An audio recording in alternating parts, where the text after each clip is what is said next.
All right, Mary, it's all yours.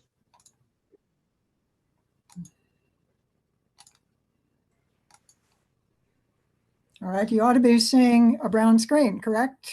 You can't tell me because you're off.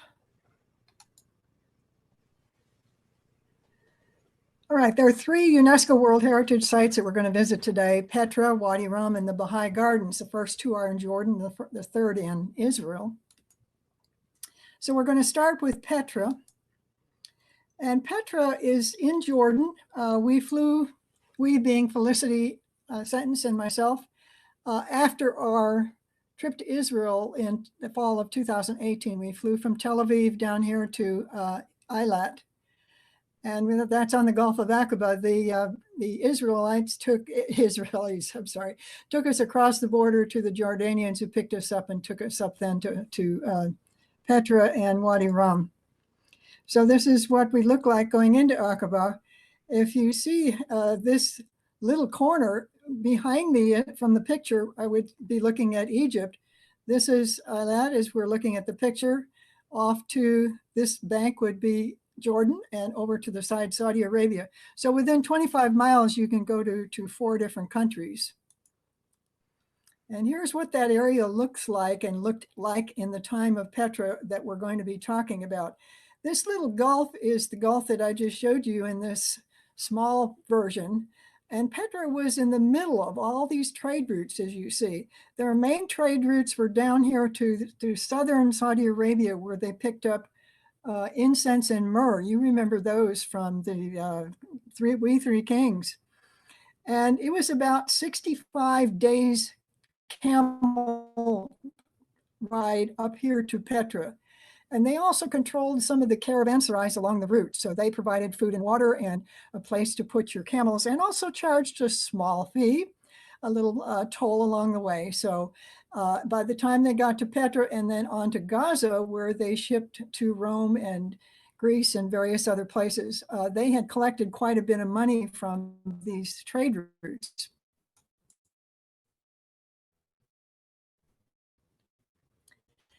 It didn't look like much on our way from Petra. We saw this kind of landscape from up above, these canyons and mountains, very dry and arid area. The word Petra means rock, which of course is a perfect name for this area. And of course, we want to know, well, who lived here? And it was the Nabateans, who originally were tent dwellers from the northern part of the Arabian Peninsula, who turned into prosperous. From the writings of that time and from also being on the trade routes, it means they got conquered all the time, from Alexander the Great on down. The trade routes were signposted, as I was telling you, and these caravans had lots of camels that came through, a distance of 2,750 kilometers, which is a pretty good deal. You see down here about how much the Nabateans could make from one of these caravans. So they got up to be very wealthy. In here, along the brackets, you see the various countries that had a presence in Petra at various times: the Persians, the Greeks, the Romans, Byzantines, and early Islamic. They were in Petra probably as early as 600 BC, but their main time of building was probably in the 300s. But they were invaded about 312 BC, and Alexander the Great's general mentioned them, and that they were very prosperous by that time. They were conquered by Rome in 106 in the Common Era.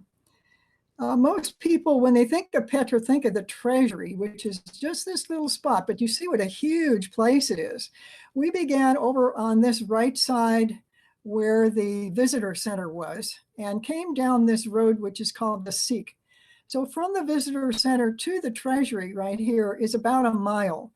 And it's a series of canyons. It looks flat on a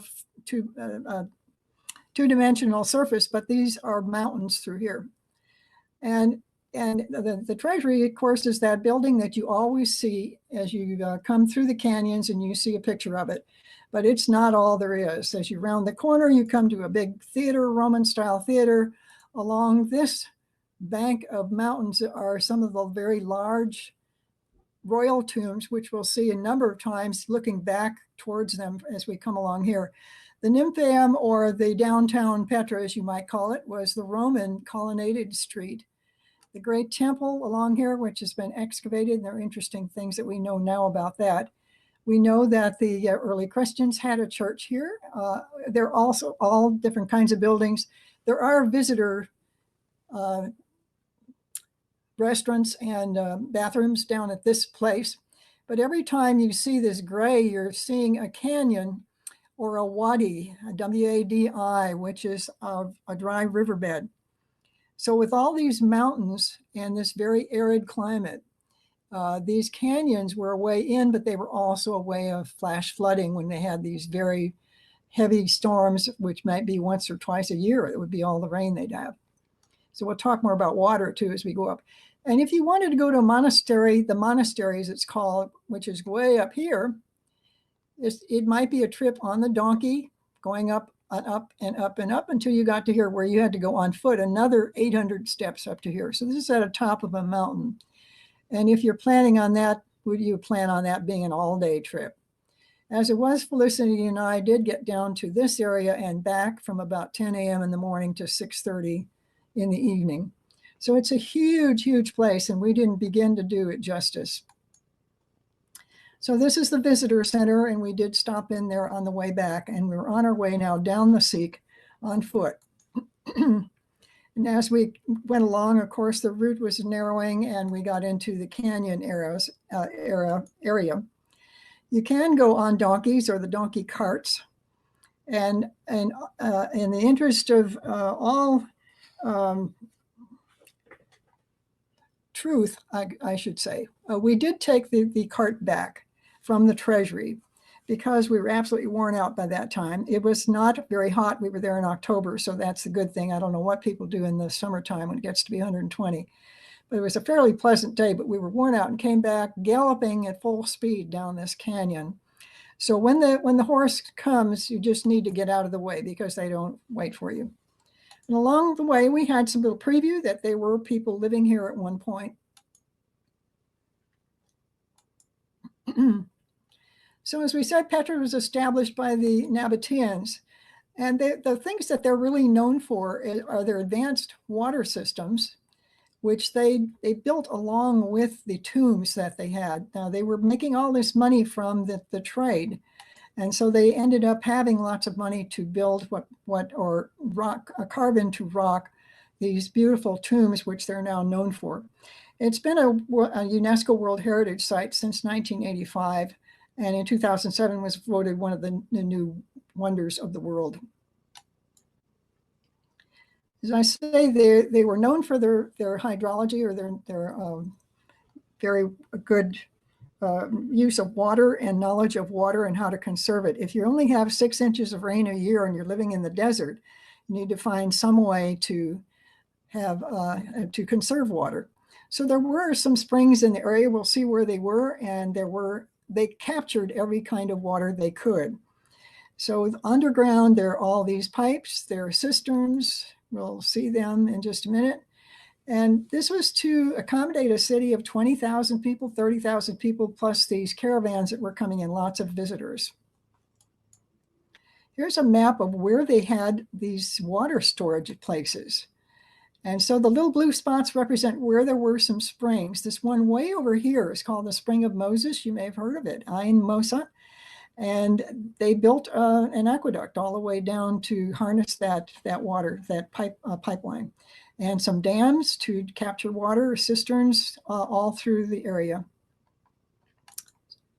A lot of that is not visible anymore. This trench along here, this aqueduct held pipes. The water didn't flow actually through here, but through ceramic pipes that carried water with a 4-degree slope, which was just the best way to have the water flow. As hydrologists from our own time were looking at how they managed to keep water for a city that large, they looked at how they could have constructed these water pipes. They tried fitting pieces of pipe together the way the Nabateans did. Of course, they found some of those, and tried a 6-degree slope, and they found that the water flowed down all right. But the problem was it created so much pressure. It was too much water flowing down. So it was creating so much pressure that it was breaking some of the seals between the two sections of pipes, and they would have leaks in it. So that didn't work. So then they tried a 4-degree slope, and they found that the water it still flowed nice and evenly, but it didn't block up the pipes and cause that stress on the pipes. So way back when, before the time of Christ, we had hydrologists who knew that a 4-degree slope was perfect. So we see still some evidence of the slopes, the cisterns, and most of it, though, is underground. Along the Seek, there were some interesting rock formations. I don't know if you can see them. It's one of those things that they always do on tours where you have interesting rocks to see if you can see what they see. So we're getting now, as we round the corner, our first glimpse of the Treasury. And this is the big bottleneck where everyone wants to take their picture. And of course, you see the size of the people compared to this magnificent structure, which is carved in the side of the wall as we're coming around the corner. So the facade of this building is about 80 feet across, 127 feet tall. And as you see at the top, it's cut into the rock. It does not extend above that. It's cut into the rock. And the question has always been, well, how in the world did the Nabateans do that? Remember, they're in a desert area. There's very little wood.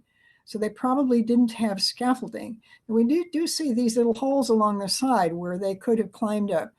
And the theory is, and probably is borne out, that they started at the top, because what they've seen is just this portion in other parts of all these canyons that led them to believe that another one was started at the top but never finished.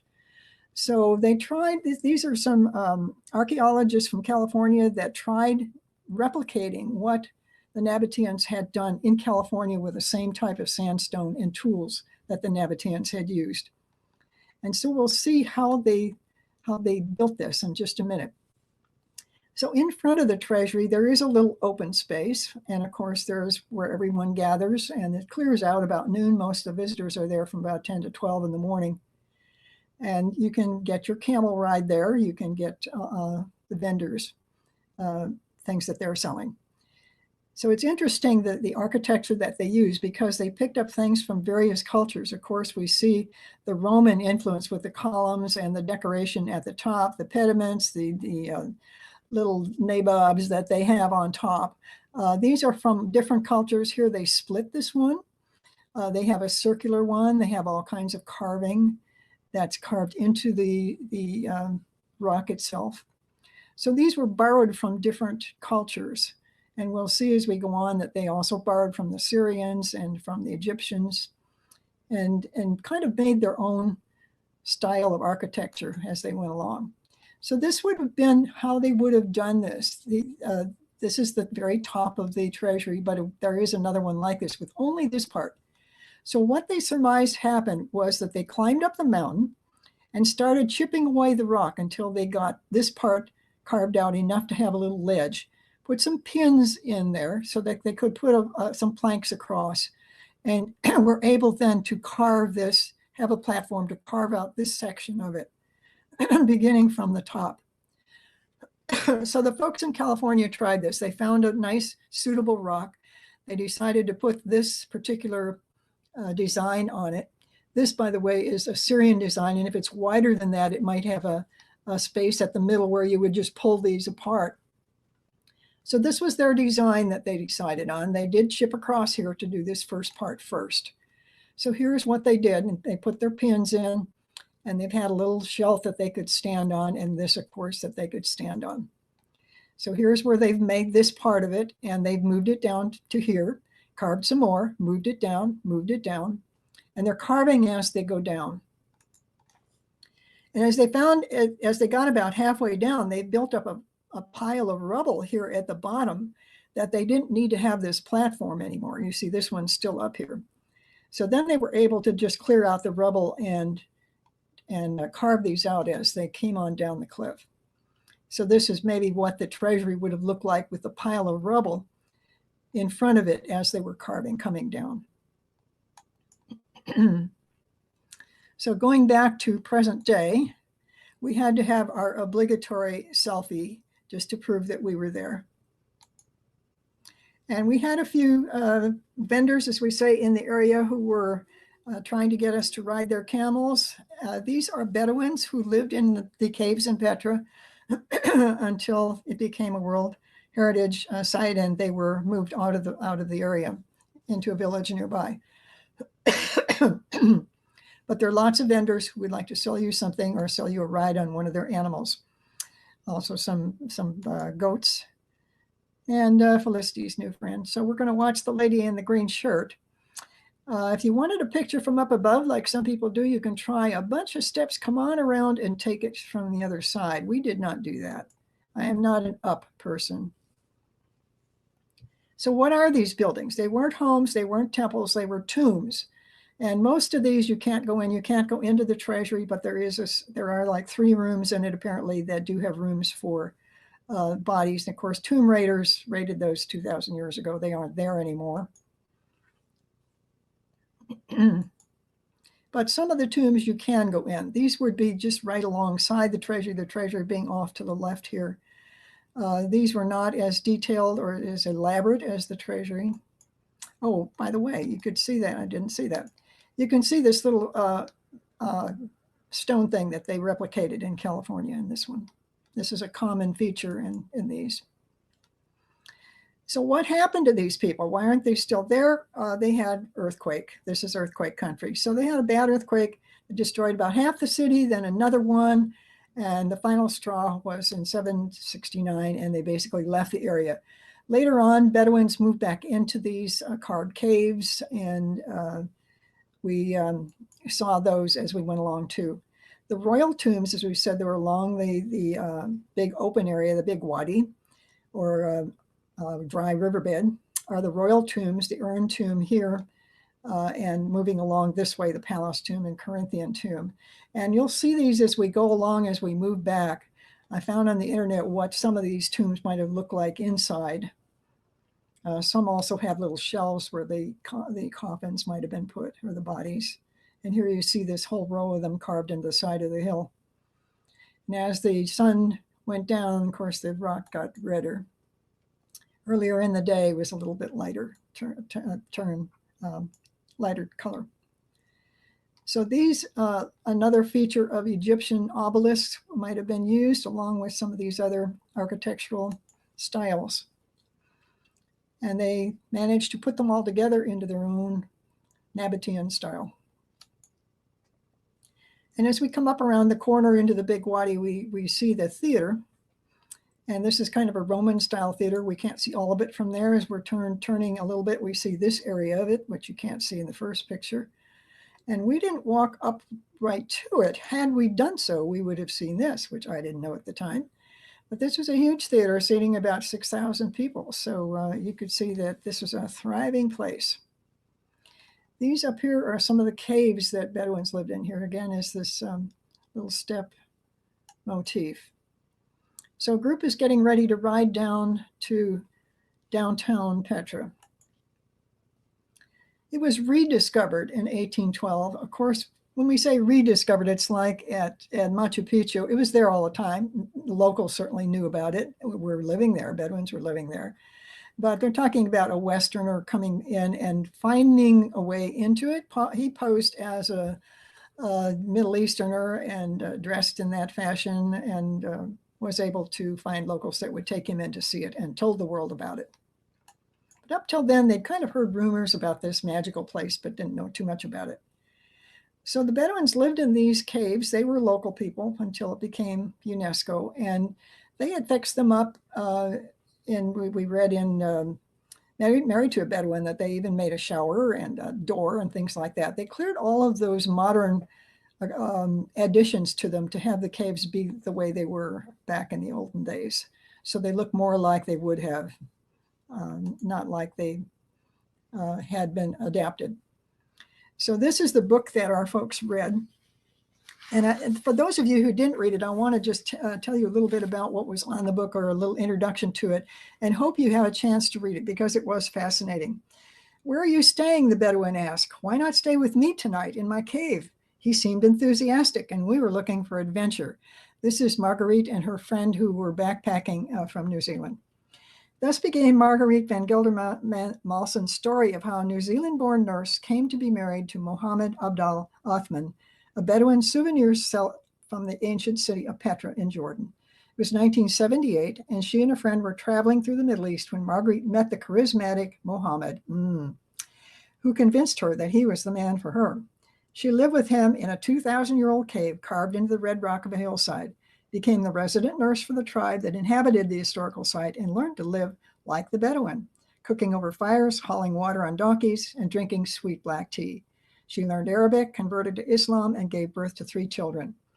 Over the years, she became as much of a curiosity as the cave dwellers, with tourists, including David Malouf and Frank McCourt, encouraging her to this, her extraordinary story. So I think that I'm going to ask the people who have read it their impressions of it, and now that they've seen a little bit more of it, what they think about that in the book and living there. I found it very interesting. We read it on the way over. So when the UNESCO came along and said, we have to have you move, they did build a village, not great accommodations, but they were relocated to a village built for them. And they do have exclusive rights to the Bedouins. We found them to be very helpful people, very beautiful people, both men and women, very lively and helpful. And so we enjoyed meeting them as best we could. So if you want that trip up to the monasteries, I said it's an all day, this is what you're looking at, these steps moving up into the rocks and on and on and on until you get to walk up these last 800 yourself. And here are some of your transportation if you're interested in that kind of excursion. So what is a monastery? It's not a monastery either. It's another tomb. It would be an artist painting from the 1800s, this mythical, beautiful place. And notice one difference between this one and the Treasury. It's not carved into the rock at the top. It's freestanding at the top. It is carved into stone, but the top of it would have been completely carved away. And this is what it looks like today. We did not go up there. One didn't have the time. As I say, I'm not one who goes up. But take a look at the size of these people in regard to the doorway or how large that is. Some of the decoration you might see again is borrowed from other cultures. One of the big temples that the Romans built was this Trajan temple, but it's freestanding, which would be a Roman thing to do, not a Nabatean. But we're off now to see the Roman ruins down the Nymphaeum, or the large road that's going down to the Roman part of Petra. And again, we're going to follow the lady in the green shirt. So Pompey came through, and the Romans annexed Petra in 106 BC. Here you see the royal tombs from way down here. And you see some of the Roman colonnade. So this would have been the colonnaded part of the Roman city. And there are many shops for tourists along here. This is paved in stone. And this we'll see, I thought was probably just a place for flooding, but we'll see another use for it in a minute too.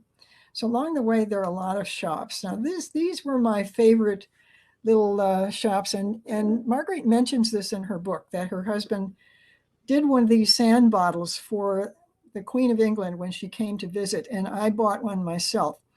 So you're not going to see it very much on this small picture, but remind me to show you mine. I have it here in my hand to show you mine when we finish this. And if you see them, they are filled with sand from the top and capped off, and they form pictures. So how they did these, I think, is just miraculous. They really are beautiful.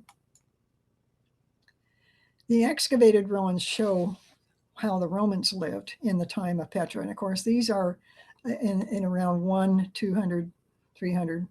So the main street was the Cardo. We saw that in Israel as well, paved with these large flat stones. We can see there were columns all along here. And these would have been shops along here. These are not excavated. And all back in here would have been homes. As we say, it's a large city at this point. And this great temple was excavated, or is being excavated. And we see the big steps leading up to it. Here's a view from farther back. And next to it is what they thought was the marketplace. But it turns out, and here's an aerial view, which I apparently did not take because I wasn't in the air, nor was a drone. But this area right here was what they thought was a marketplace. But in fact, that was not the case. Archaeologists came in with the radar finders. I don't know. They found a whole system of pipes below here to heat the floors. As they started digging in what they thought was the marketplace, they found the corner for a pool. As it turned out, it extended all the way back here, about the size of an Olympic swimming pool, about 140 by 120. And as they started digging, they found pipes underneath. They found a foundation for a building right here. This is what they imagined it looked like.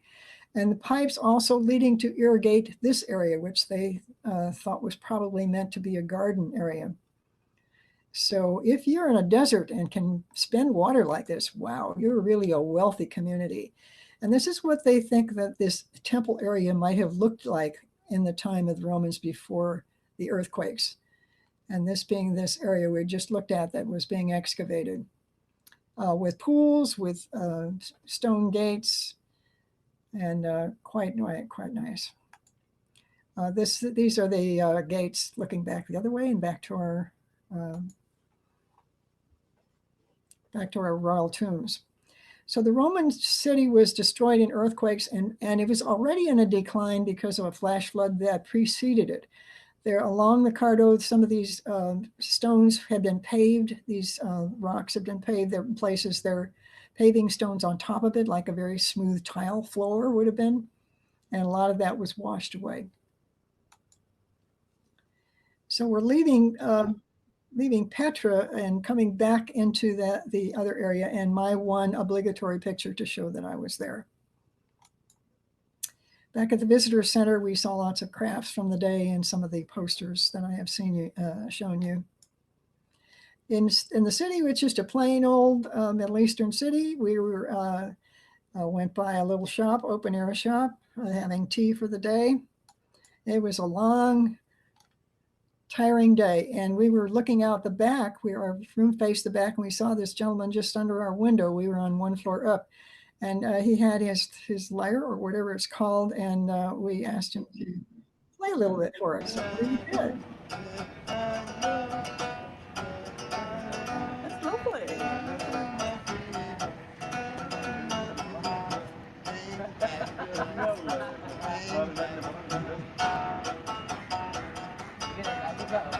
So we're going to go on now to our next destination, which is Wadi Rum. When we booked this tour, actually Felicity did all the booking. I shouldn't claim any credit for that at all. We decided as long as we're going all this way, we wanted to see Wadi Rum as well. And it was well worth it. I had no idea that this would be such an interesting place. So the next day we set off with our guide in a van and picked up some more passengers at the Hyatt Hotel. We had a nice view of the mountains around the Petra area. And we're approaching now the Wadi Rum desert area, and it is very bleak. Mountains and sand is pretty much it. And we picked up our guide in his village, Mohammed. And he was a delightful Bedouin who lived in the area. Beautiful bougainvillea growing. So we did not spend any time in the visitor center and went straight to our four-wheel drive vehicle to get us out into the desert, which was roadless. So we are just out following tracks or going off the road if we cared to do that. So there are many sand tracks across the sand until we were out in the middle of nowhere. Lots of different kinds of mountains along there, different kinds of rocks, a little bit of vegetation. Remember, we don't have much rain, maybe 6 to 9 inches a year. But there was a little bit here and there. There were a few springs. There were Bedouins living in the area. Some had some flocks. There were also some hotels, but they're a little bit different kind of hotels. You see that little bit of vegetation here and there. So we found a place where there was some vegetation and stopped for lunch. And here's our friend of our guide who is helping cut down some branches to build a little fire. So he built his little fire. He brought his lunch materials with him and did his cooking. over a small fire. So it took them a little while to get everything ready for a lunch for us. And then when lunch was ready, they had to put up a tent and spread out the blanket to weather up.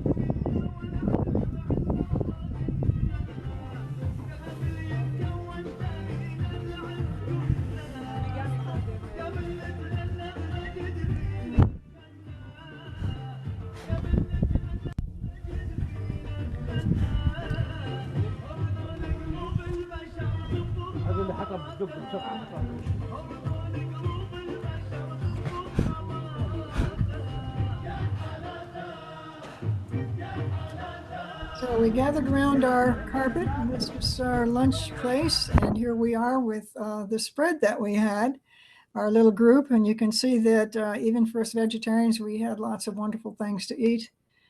Of course, he grilled some little kebabs over his small fire, and tabbouleh, hummus, flatbread, tahini salad, you know, the Middle Eastern Mediterranean meal. A few camels in the area. There were other visitors there besides us. And we drove over to this spot, which I have on my virtual background, where there was a erosion from sand and wind, as these soft rocks do grind down after a while. And of course, if you have a sand dune, somebody has to climb it, right? It's just beckoning.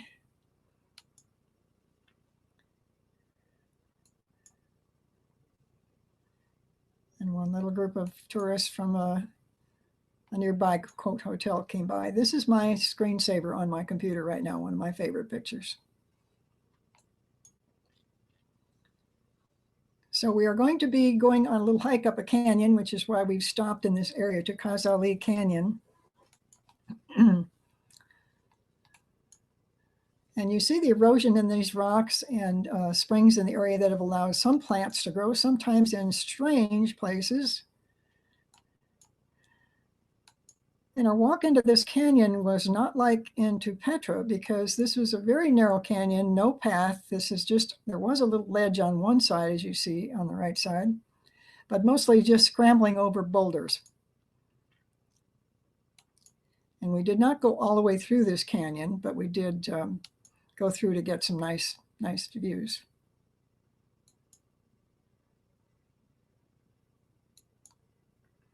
So I mentioned hotels. If you're going to stay in a hotel out in Wadi Rum, you would stay in a tent hotel. These are little platform tents. And it gets, of course, pitch black at night. There are no lights for hundreds of miles. It seems like 100 miles. But you can't see any lights anywhere, and it is dark in the desert. And on our way back, we went by another desert hotel, a different kind of tent. But again, the tent hotels. And I do have friends who were there a couple of days before us that did stay in one of those overnight. That was an option for us. And of course, any place you leave, you exit through the gift shop. And here are two pictures from inside the gift shop, some of the Bedouin dress and different kinds of things that you can buy as souvenirs. Carpets, of course. If you need a prayer rug, this is where you might want to go. And flying out of that desert region back to Tel Aviv. Felicity went on home the next day. I took one additional day as a day trip up to Haifa and Caesarea and Accra, which she did not go to. So I was particularly interested in the Baha'i Gardens. We had a member who was a Baha'i, and we do have a Baha'i house of worship in Dallas, a smaller one. So I was interested in the Baha'i Gardens. We didn't stay nearly long enough to suit me. I would rather have spent more time there, but that was not to be. So this is the main gate on top of Mount Carmel. We've heard of Mount Carmel in the Bible, and on the Louis Promenade. So we're at the top of a hill looking down, and this is the Baha'i Shrine of the Bab, this building right here. And it's one of two major Baha'i centers, the other being in Accra, which is the administrative center of the Baha'i faith. And if you're a good Baha'i, like a good Muslim going to Mecca, you would make your trip to visit these two shrines of the Bab and Ba'ullah, who is the founder. Let me go back a second to this one. Take note of this right here. This is on a flat area. We're up on a hill. We're gone down some terraces. There's a flat area and then more terraces down below. So this is in this flat area. So Bob was a Persian. He was only 31, started a new religion, and already had about 10,000 followers when he was executed by the Muslims in Persia. He's known as the forerunner of Baha'u'llah, the founder of the Baha'i faith. So Bob's first grave was in Haifa here in 1909. And of course, he's reburied now here in the shrine of Bob. And Baha'u'llah is in Accra. The building was begun in 1928, designed by an Iranian architect with the grandson of Baha'u'llah working with him.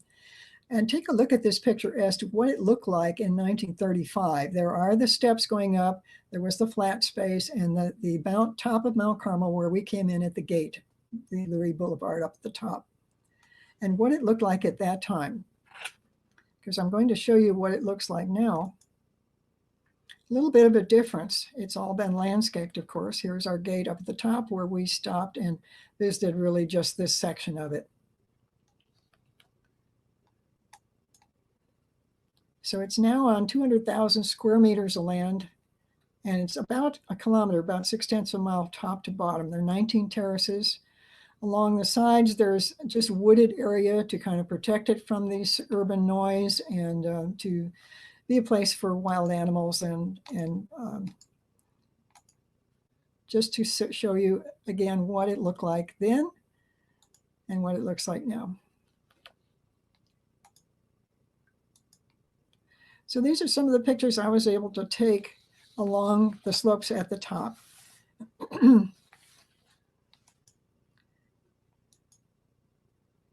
We see the Gulf of Haifa out here. It's a port. And again, we see this level part.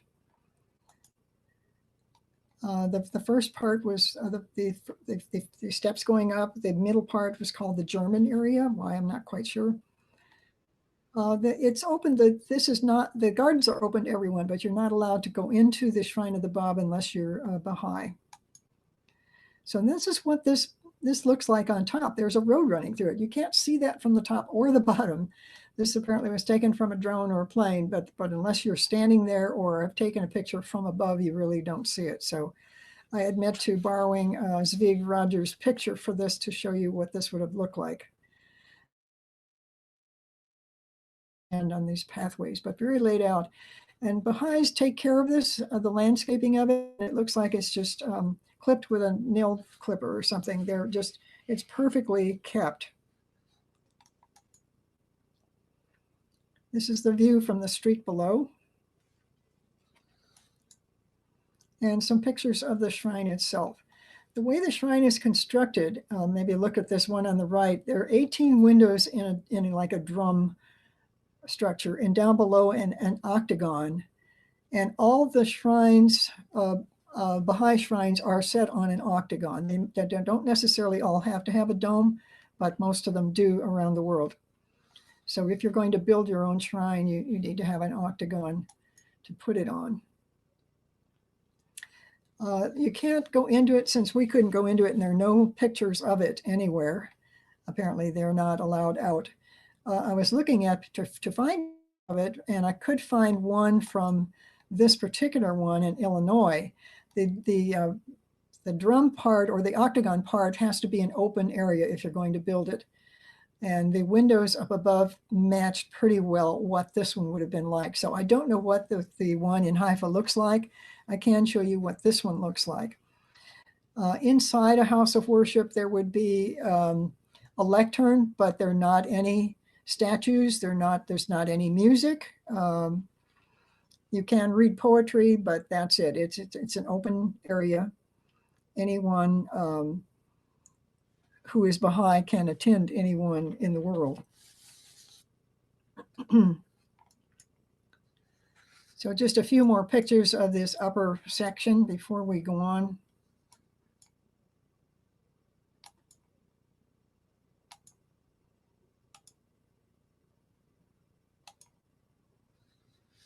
a really beautiful place.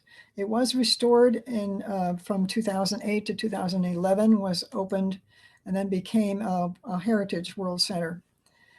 It's, of course, a big tourist attraction in Haifa. Last year, they had about 750,000 visitors to the gardens. And they were very delighted that it became a UNESCO World Heritage Site, one of the very few that was a religious site. Lit at night, of course, it's up on a hill. You can see it all over Haifa. I wanted to show you a couple of a little bit about Baha'i and what a couple other Baha'i shrines look like. So if you're wondering what Baha'i teaches and don't know, it teaches that there's only one God, and he's revealed himself to humanity through several messengers. And Baha'u'llah is the last of the messengers sent by God. And they believe that the purpose of life is for each individual to develop spiritual and moral qualities that lie at the core of his or her nature, a high and lofty goal. And Baha'u'llah is referred to the human being as a mind rich in gems of inestimable value. These qualities can be developed only when a person turns to God. So here are a few others of the seven that are considered the other shrines of worship around the world. Notice they all have the octagon. These chose to have domes, but they all look completely different, as you see. And you can have other smaller ones that are not considered the quote house of worship label on them. So that ends our tour of this part of the world for today. And I welcome any comments from the readers of Married to a Bedouin or people who have been to any of these places and their comments about them and what they thought about them. So I will sign off today and let you do some talking. Excellent presentation. Thank you, Mary. Awesome.